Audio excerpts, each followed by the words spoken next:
नमस्कार दोस्तों, आपका स्वागत है योगेश महाजन लीगल चैनल पर। योगेश महाजन लीगल चैनल पर हम आपको प्रस्तुत करेंगे नवीनतम सुप्रीम कोर्ट के फैसलों और विभिन्न अन्य न्यायालयों के फैसलों पर और विधि ज्ञान को प्रसारित करने का प्रयास करेंगे। इस चैनल पर हम न्यायिक फैसलों के महत्व को समझाने और विधि समझौतों की युक्तियों को समझाने का प्रयास करते हैं। हमारा मकसद है कानून और न्याय के क्षेत्र में ज्ञान को आपके पास पहुंचाना, तो कृपया हमारे चैनल को सब्सक्राइब करें, घंटी आइकन दबाएं, वीडियो को लाइक और शेयर करें।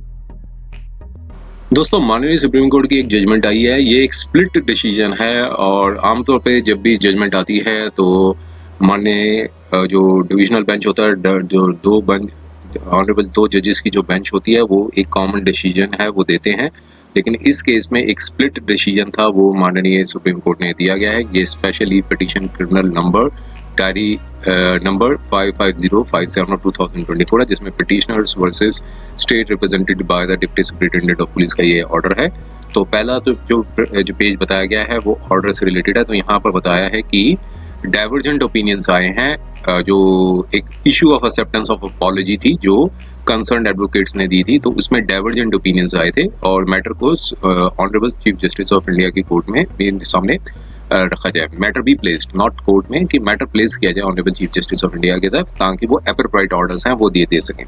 तो यहाँ पर एक ऑर्डर था। तो इस केस के फैक्ट्स थे कि जो यहाँ पर माननीय सुप्रीम कोर्ट ने ऑब्जर्व किया था कि यहाँ पर जो एडवोकेट्स हैं उनका कंडक्ट है वो मीन्स उन्होंने एक प्रकार का एक फ्रॉड है वो प्ले किया है, और एफिडेविट्स जो फाइल किए गए थे वो पिटिशनर की बजाय एडवोकेट्स ने ही साइन कर दिए थे, और कुछ क्वेश्चंस थे वो पुट अप किए गए थे, और वहाँ पर एडवोकेट्स ने जो अपना जो वर्जन दिया था वो कोर्ट ने एक्सेप्ट नहीं किया था। तो यहाँ पर एक ऑनरेबल जज ने जो एडवोकेट को 1 साल के लिए सस्पेंड कर दिया था, और दूसरे एडवोकेट के ऊपर 1 लाख रुपए का जो जुर्माना था, मीन्स कॉस्ट फाइन था, वो लगा दिया था। तो एक और दूसरे ऑनरेबल जज ने डिसीजन में इतना मीन्स जो अनकंडीशनल अपॉलजी जो देने के बाद जो निर्णय था वो इससे सहमत नहीं थे, तो इसलिए ये यहाँ पर एक डाइवर्जेंट ओपिनियन आया है। आइए हम इसके फैक्ट्स को देखते हैं, समझने की कोशिश करते हैं क्या था मैटर और माननीय सुप्रीम कोर्ट ने क्या इसमें निर्णय दिया। तो पहले ऑनरेबल जज की ये 49 पेजेस की जजमेंट है। तो पहले ऑनरेबल जज का जो जजमेंट है वो कंटिन्यूटी पे चल रही है, पेज नंबर 2 से चल रही है। उसमें ये बताया गया है कि एक चीज़ यहाँ पर बताई गई है कि कोर्ट ने एक नोटिस किया था कि पिटिशनर और जो उनके एडवोकेट्स हैं उन्होंने अटेम्प्ट्स किए थे, एक वेक्सिटिश जो है वो पिटीशन थी वो फाइल की थी, और जिसकी वजह से एक एडमिनिस्ट्रेशन ऑफ जस्टिस से डिस्ट्रैक्ट हुआ है और प्रोसेस ऑफ द लॉ को मिसयूज़ किया गया है। तो कुछ मंथ्स पहले जो कोर्ट ने ये डायरेक्शन दी थी सीबीआई को कि इन्वेस्टिगेशन है वो कंडक्ट की जाए कुछ एडवोकेट्स के लिए जो कि इन्वॉल्व हैं, जो कमिट कर रहे हैं फ्रॉड के ऊपर, मींस कोर्ट पे जो है फ्रॉड कर रहे हैं और जो प्रोसेस ऑफ द कोर्ट को मिसयूज कर रहे हैं। एक जजमेंट आई थी भगवान Singh versus state of UP की, तो उस जजमेंट में माननीय सुप्रीम कोर्ट ने डायरेक्शंस दिए थे, और कुछ हफ्ते के बाद कोर्ट ने सर्टेन डायरेक्शंस भी दिए थे जिसमें प्रोसीडिंग्स थी वो अराइज हुई थी उस केस में। तो अब यहाँ पर कोर्ट ने कहा था कि जो सुप्रीम कोर्ट के जो रूल्स बनाए हुए हैं 2013 के, जो माननीय सुप्रीम कोर्ट के पास पावर है 145 कॉन्स्टिट्यूशन ऑफ इंडिया के तहत, मीन सुप्रीम कोर्ट के एक अपने रूल्स बना रखे हैं 2013 के। तो उन्होंने कहा है कि उस रूल्स में जो है वो रेगुलेट करती है जो प्रैक्टिस और प्रोसीजर्स हैं कोर्ट के, जो एडवोकेट्स हैं वो प्रैक्टिस करते हैं सुप्रीम कोर्ट में। तो यहाँ पर एक अनदर केस है। तो यहाँ पर इस केस में ये बताया कि जो एडवोकेट्स थे वो जो पिटिशनर के बिहाफ पे अपेयर हो रहे थे, तो उन्होंने उनको माननीय सुप्रीम कोर्ट ने पाया कि ये उन्होंने प्रोसेस ऑफ द कोर्ट को मिसयूज किया है। अब जो एडवोकेट्स हैं, अब यहाँ पर बताया कि जो एडवोकेट्स हैं जो ऑफिसर्स ऑफ द कोर्ट होते हैं वो कई बार इंड्यूस्ड हो जाते हैं अनएथिकल और अनफेयर प्रैक्टिसेस के में, और जब कोर्ट द्वारा पकड़े जाते हैं तो फिर वो अनकंडीशनल अपॉलजी दे के या फिर दूसरा जो ग्राउंड है इनएडवर्टेंट मिस्टेक, मीन्स गलती हो गई, मीन्स इंटेंशन गलती नहीं थी, इनएडवर्टेंटली मिस्टेक करके जो है वो मीन्स एस्केप हो जाते हैं। तो अब यहाँ पर बताया कि जो फैक्ट्स क्या थे इस केस के, फैक्ट्स यहाँ पर बताया कि यहाँ पर जो पिटिशनर हैं वो अक्यूज्ड नंबर 35 हैं और अदर अक्यूज्ड थे उनको सेशन कोर्ट द्वारा कन्विक्ट कर दिया गया था। तो ये केस के जो फैक्ट्स हैं वो बताए जा रहे हैं। और सेशन केस में जो सज़ा जो थी वो कन्विक्शन जो हुई थी वो 147, 342 और 149 और 355 इंडियन पीनल कोड के तहत हुई थी। और साथ में जो प्रोविजंस हैं प्रिवेंशन ऑफ एट्रोसिटीज एक्ट 1989 के तहत जो प्रोविजंस थे उसमें उनको सजा हुई थी। और जो मैक्सिमम जो सज़ा जो सुनाई गई थी वो रिगरस इम्प्रिजनमेंट बताई गई थी 3 साल की। अब उस जजमेंट से जो पटिशनर है उससे एग्रीड हुए और उन्होंने एक आगे क्रिमिनल अपील हाई कोर्ट में डाली थी, जो हाई कोर्ट ने खारिज कर दी थी, डिसमिस कर दी थी 29 सितंबर 2023 को। फिर अब उसके बाद लास्ट ऑप्शन बचता था सुप्रीम कोर्ट में specially petition criminal number diary number बताया वो फाइल की थी। और जो जिन्होंने फाइल की थी एडवोकेट ऑन रिकॉर्ड का नाम बताया है कि उनके नाम के थ्रू उन्होंने एडवोकेट ऑन रिकॉर्ड के थ्रू से एक स्पेशली पटिशन फाइल की थी। अब उस स्पेशली पटिशन में एक एप्लीकेशन भी मूव की गई थी, उन्होंने एग्जेम्पशन मूव की थी कि वो सरेंडर करने का जो है उनको एग्जेम्प्ट किया जाए जब तक पेंडिंग है स्पेशली पटिशन। तो उसमें उन्होंने एक एप्लीकेशन भी लगाई थी। और जो प्रेयर थी वो चैम्बर कोर्ट जो थी उन्होंने ग्रांट कर दी थी। जो माननीय सुप्रीम कोर्ट की एक चैम्बर कोर्ट होती है, चैम्बर में जो मैटर लिस्टेड होते हैं, तो वहाँ पर एक ऑर्डर आया था 1 अप्रैल 2024 में उनको ये रिलीफ थी, ग्रांट कर दी थी। लेकिन जब स्पेशली पिटीशन जो हेयरिंग के लिए लिस्ट हुई थी वो हुई थी 29 अप्रैल 2024 को, तो उसको डिसमिस कर दिया गया। तो मीन्स अब जब मेन पिटीशन डिसमिस हो गई तो जो एंट्री में रिलीफ है वो सर्वाइव नहीं करती है। तो यहाँ पर भी ऐसा ही हुआ कि अब जब हेयरिंग होने के बाद उसको खारिज कर दिया और एक डायरेक्शन भी दी गई थी पिटिशनर को कि वो अपने आप को 2 वीक्स के अंदर सरेंडर कर दें। तो ऑर्डर था वो यहाँ पर बताया गया है, क्या ऑर्डर था। अब यहाँ पर बताया कि क्योंकि स्पेशली पिटिशन खारिज हो गई और कोर्ट ने डायरेक्शन भी दे दी कि 2 वीक्स के अंदर सरेंडर कर दे। अब पिटिशनर ने यहाँ पर कंप्लाई करने के बजाय कि उनको 2 वीक्स का वक्त टाइम दिया गया था, फिर उन्होंने एक और स्पेशली पिटिशन थी वो फाइल कर दी। मीन्स एक पहली पिटिशन डिसमिस हो गई, एक और स्पेशली पिटिशन थी, क्रिमिनल नंबर और डायरी नंबर बताया, उसका सेकंड SLP बताया गया और इन्होंने सेम एडवोकेट ऑन रिकॉर्ड, जो पहले एडवोकेट ऑन रिकॉर्ड ने को हायर किया था, अब दूसरे सेम एडवोकेट ऑन रिकॉर्ड को ही हायर किया 26 नवंबर 2024 को, जब ये 7 महीने के बाद जब उनकी पहली स्पेशली पिटिशन थी वो डिसमिस हो गई थी। और उन्होंने सेम इम्पिंज जजमेंट को चैलेंज किया जो हाई कोर्ट ने, मीन्स हाई कोर्ट ने ऑर्डर दिया था कि ये आपकी अपील डिसमिस हो गई है, तो उसी को दोबारा से ही स्पेशली पिटिशन फाइल करके मीन्स पहली जो स्पेशली पिटिशन डिसमिस हुई थी, अब एक और स्पेशली पिटिशन फिर से कोर्ट दोबारा से फाइल करती सेम एडवोकेट ऑन रिकॉर्ड ने। अब उस स्पेशली पिटिशन के अंदर कुछ इंटरलोकेटरी एप्लीकेशंस भी फाइल की जिसे IA नंबर कहते हैं, और उसमें बताया गया था कि उन्हें एग्जेम्प्ट किया जाए ऑफिशियल ट्रांसलेशन से। तो ये अलग अलग मिसलेनियस एप्लीकेशंस होती हैं वो फाइल की थी, और एग्जामिशन दी जाए certified copy of impugned judgment के लिए। और फिर साथ में एक और इंटरलोकेटरी एप्लीकेशन फाइल कर दी कि एग्जामिशन फ्रॉम सरेंडिंग करने के लिए एग्जाम्प्ट किया जाए।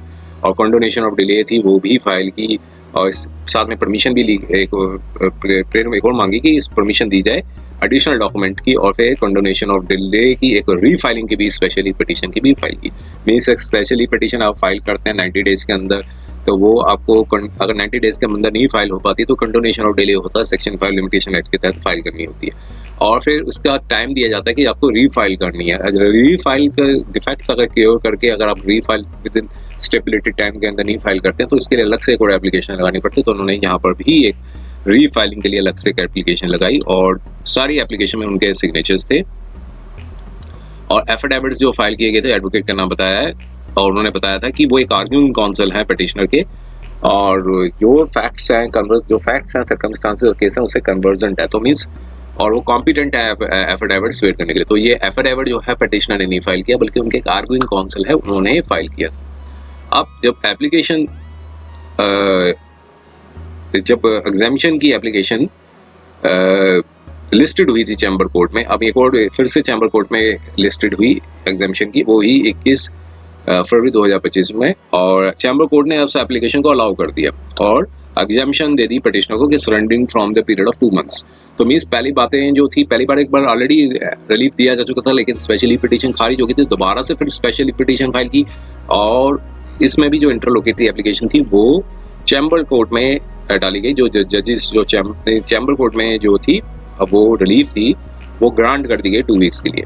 अब यहाँ पर स्पेशली पिटीशन थी, वो फिर लिस्ट हुई, मीन्स मेन बेंच के सामने जब लिस्ट हुई तो यहाँ पर अब कोर्ट को लगा कि कुछ इनकरेक्ट स्टेटमेंट्स हैं वो डाले गए हैं सिनॉप्सिस में जो स्पेशली पिटीशन के। अब जब उनको इंक्वायर किया गया, जो AOR है कि जो एडवोकेट ऑन रिकॉर्ड जिन्होंने मींस सेटल्ड किया है पिटीशन, मींस जिनके सिग्नेचर थे एडवोकेट ऑन रिकॉर्ड, उनसे इंक्वायर किया गया कि उनकी प्रेजेंस रिक्वायर्ड है। तो सीनियर एडवोकेट जो अपेयर हुए थे पिटिशनर के साइड से, उन्होंने कहा कि, और जो आर्ग्यूइंग काउंसिल थे उन्होंने कहा था कि एडवोकेट ऑन रिकॉर्ड जो हैं वो अपने गांव में गए हैं, तमिलनाडु में इंटीरियर विलेज है वहाँ गए हैं और इसलिए वो रीचेबल नहीं है। तो अब यहाँ पर कोर्ट ने एक ऑर्डर था वो पास कर दिया 28 मार्च 2025 को, और उसके कंटेंट्स यहाँ पर बताए गए हैं। अब जो मैटर लिस्ट हुआ था फिर से 1 अप्रैल 2025 को, एडवोकेट ऑन रिकॉर्ड और एडवोकेट थे वो अपेयर हुए कोर्ट में और उन्होंने अपनी कंडीशनल अपॉलजी थी वो मांग ली और कहा कि इनकरेक्ट स्टेटमेंट्स थे वो स्पेशली पिटीशन में डाले थे। अब यहाँ पर कोर्ट थी वो अनॉर्ड हो गई, जो कि एक प्रकार का मिसकंडक्ट था वो एडवोकेट्स ने और पिटीशनर ने किया था। कोर्ट ने एक अपना ऑर्डर दे दिया 1 अप्रैल 2025 को। ऑर्डर में ये बताया गया था, कंटेंट्स थे एडवोकेट के ये।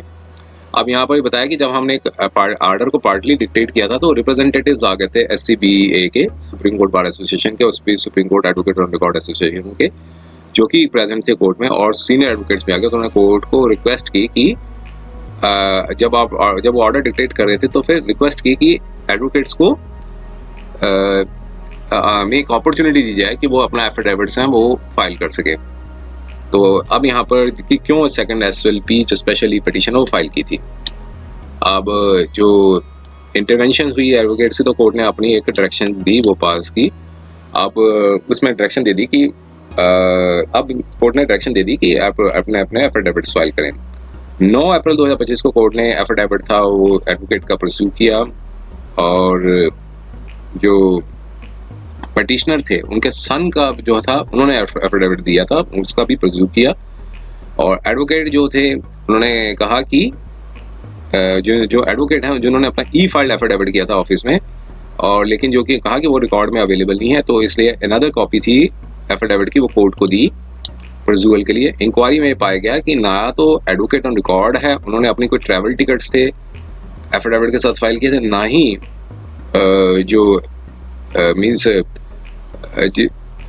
दूसरे पिटिशनर के बारे में बताया कि जो पिटिशनर हैं उन्होंने भी किसी प्रकार का एफिडेविट और ना ही प्रेजेंट हुए थे कोर्ट में, क्योंकि उन्होंने जबकि एक डायरेक्शंस भी दी थी 1 अप्रैल 2025 को कि पिटिशनर को भी हाजिर होना है, लेकिन जो सन थे पिटिशनर के उन्होंने अब एफिडेविट फाइल कर दिया था। पिटिशनर कहा कि वो उनके पिताजी जो हैं वो न्यू दिल्ली में नहीं आ सकते क्योंकि उनकी मेडिकल कंडीशन की वजह से। अब यहाँ पर कोर्ट ने एक और ऑर्डर पास किया 9 अप्रैल 2025 को। अब उसमें यहाँ पर ऑर्डर में बताया कि जो लर्नर एडवोकेट हैं उन्होंने कहा कि हार्ड कॉपी जो थी एफिडेविट की उन्होंने दे दी है और कहा कि उसे रिकॉर्ड में ले लिया जाए, और क्योंकि ऑलरेडी उन्होंने फाइल कर दिया था रजिस्ट्री में येस्टरडे, लेकिन हार्ड कॉपी जो फाइल की थी उसको कोर्ट ने रिकॉर्ड में ले लिया।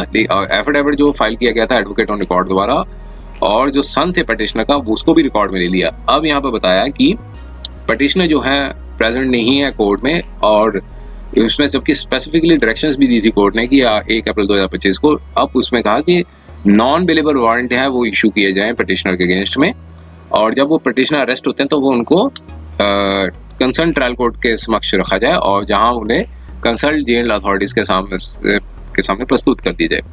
और एडवोकेट ऑन रिकॉर्ड ने जो लर्नड एडवोकेट हैं उन्होंने अपनी अनकंडीशनली अपॉलजी रिस्पेक्टिव एफिडेविट्स में दे दी थी, और सीनियर काउंसिल्स भी अपेयर हुए SCBA SCOAR के, उन्होंने भी रिक्वेस्ट किया कोर्ट को कि अनकंडीशनल अपॉलजी जो एडवोकेट ऑन रिकॉर्ड है तो उनकी एक्सेप्ट कर ली जाए और एप्रोप्रिएट ऑर्डर्स पास कर ली जाए। आर्ग्यूमेंट सुन लिए गए और जजमेंट ही रिजर्व कर लिए। अब दोनों के पक्षों में जो कोर्ट ने जो डायरेक्शन दी थी उसके बेसिस पे उन्होंने अपने एफिडेविट्स भी दे दिए। अब यहाँ पर कोर्ट ने एफिडेविट्स को भी देखा, एग्जामिन किया और कहा कि एडवोकेट ऑन रिकॉर्ड का जो एफिडेविट था उसमें कहीं भी एक्सप्लेनेशन नहीं दी कि क्या सर्कमस्टांसेस थे जिसकी वजह से स्पेशल लीव पिटीशन थी वो फाइल की गई, जब पहले हाईकोर्ट पर ऑलरेडी फाइल कर दी गई थी। उसमें अब उस फैक्ट्स को डिस्टॉर्ट कर दिया गया, इनकरेक्ट स्टेटमेंट्स दे दिए गए जब उनकी पहली SLP डिसमिस हो गई थी। क्यों एप्लीकेशन आप इसी को पूछा कि क्यों एक एप्लीकेशन एग्जामिशन फ्रॉम सरेंडिंग जो है वो फाइल की गई स्पेशली पिटीशन में पिटिशनर के लिए, जबकि पहले स्पेशली पिटीशन डिसमिस हो गई थी, जबकि वो खुद ही एक एडवोकेट ऑन रिकॉर्ड में थे। तो ये स्पेसिफिक डायरेक्शंस भी दी गई थी और उसमें ये कहा गया था 2 वीक्स के अंदर सरेंडर कर दें। अब यहाँ पर कहा बेशक जो एडवोकेट ने एक अनकंडीशनल अपॉलॉजी दे दी है एफिडेविट में कि जो उन्होंने गलती की थी, मिस्टेक की है। अब जो ये लेकिन ये कहा कि ये यहाँ पर ये बताया कि ओमिशन जो है, लेकिन साथ में ये भी कहा कि जो उनकी सबसे गलती हुई है वो जानबूझ के नहीं की गई है। और एडवोकेट दूसरे थे, उन्होंने एफिडेविट्स जो हैं एप्लीकेशन में फाइल किए थे वो स्पेशली पिटीशन में, उन्होंने कहीं किसी प्रकार का एक्सप्लेनेशन नहीं दिया, लेकिन अनकंडीशनल अपॉलॉजी थी एफिडेविट में ले ली। अब जो सन है पिटीशनर के, उन्होंने भी एफिडेविट दिया था कि फादर को स्ट्रोक हो गया था 15 फरवरी 2025 को और वो गवर्नमेंट सो हॉस्पिटल में थे तमिलनाडु में, और मेडिकल कंडीशन की वजह से वो दिल्ली आ नहीं सकते हैं। लेकिन यहाँ पर कोर्ट ने कहा कि जो एफिडेविट सन ने फाइल किया वो किसी प्रकार का कॉन्फिडेंस इंस्पायर नहीं करता है, क्योंकि जो मेडिकल पेपर्स ये फाइल किए गए हैं उसमें किसी भी प्रकार का नाम और स्टैंप नहीं है हॉस्पिटल का, ना कि डॉक्टर का। अगर ये बिलीव भी कर लिया जाए कि पिटिशनर ने ट्रीटमेंट लिया था अस्पताल में, तो वो एडमिट हुए थे 15 फरवरी 2025 को, डिस्चार्ज हो गए 16 फरवरी 2025 को। अब कहीं भी मेंशन नहीं किया था कि जो सो कॉल्ड स्ट्रोक जो है वो सफर किया गया था, जो उनके सन ने बताया था एफिडेविट में, और कुछ भी रिकॉर्ड में नहीं आया है कि उनकी हेल्थ कंडीशन इतनी खराब है कि 2 महीने के बाद भी, सो कॉल्ड स्ट्रोक होने के बाद भी वो कोर्ट में प्रेजेंट नहीं हो सकते। तो इसलिए डायरेक्शन दी थी कोर्ट ने कि 1 अप्रैल 2025 को वो प्रेजेंट हो। अब एफिडेविट जो थे वो फाइल किए थे एओआर ने और उनके जो कुलीग ने। अब उसमें बताया गया कि वो कंप्लायंस नहीं किया गया जो 1 अप्रैल 2025 में ऑर्डर दिया गया था। और अब उसमें यहाँ पर बताया कि जो एडवोकेट ने प्रोड्यूस भी नहीं की थी अपनी ट्रैवल टिकट की, वो किसी इंटीरियर विलेज में गए हैं तमिलनाडु में। जब कोर्ट ने जब उनकी प्रेजेंस मांगी थी 28 मार्च 2025 पे, लेकिन जब कोर्ट ने 1 अप्रैल 2025 में स्पेसिफिक क्वेरी दी कि क्यों नहीं अपनी ट्रैवल टिकट्स प्रोड्यूस कर पाए, जो एडवोकेट थे उन्होंने, उनके पास कोई आंसर नहीं था। अब यहाँ पर बताया कि सिमिलरली अब यहाँ पर बताया कि जब कोर्ट ने एक और सवाल पूछा कि क्यों सेकंड एसएलपी जो है वो पिटिशनर के बिहाफ पर फाइल की जब पहली एसएलपी डिसमिस हो गई थी, जबकि दोनों केसेस में वो एओआर सेम एओआर थे, और क्यों नहीं पिटिशनर ने सरेंडर किया जब उनकी पहली एसएलपी डिसमिस हो गई थी। तो इसका भी उनके पास एक्सप्लेनेशन नहीं था, बस उन्होंने अनकंडीशनल अपॉलॉजी थी, कह दी कि ये मिस्टेक थी। अब यहाँ पर कहा कि जो स्टेट ऑफ अफेयर्स के देखते हुए अब यहाँ पर कहा कि हम एक इरेजिस्टिबल कंक्लूजन्स पे आए हैं, क्योंकि अब जो एडवोकेट ऑन रिकॉर्ड है उन्होंने अपनी मिसयूज की है प्रोसेस ऑफ लॉ, और सेकंड एसएलपी जो है वो फाइल की थी पिटिशनर के बिहाफ पे, जबकि पहली खारिज हो चुकी थी। उस सेम इम्प्यून जजमेंट को चैलेंज किया हाई कोर्ट की, जो सेम इम्प्यून जजमेंट थी। एडवोकेट ने कोई प्रॉपर और करेक्ट लीगल एडवाइस नहीं दी पिटिशनर को कि जो पहली एसएलपी डिसमिस हो जाए तो पिटिशनर को सरेंडर करना हो 2 वीक्स के अंदर, लेकिन उन्होंने सेकंड एसएलपी फाइल कर दी, सेम इम्प्यून जजमेंट को चैलेंज कर दिया।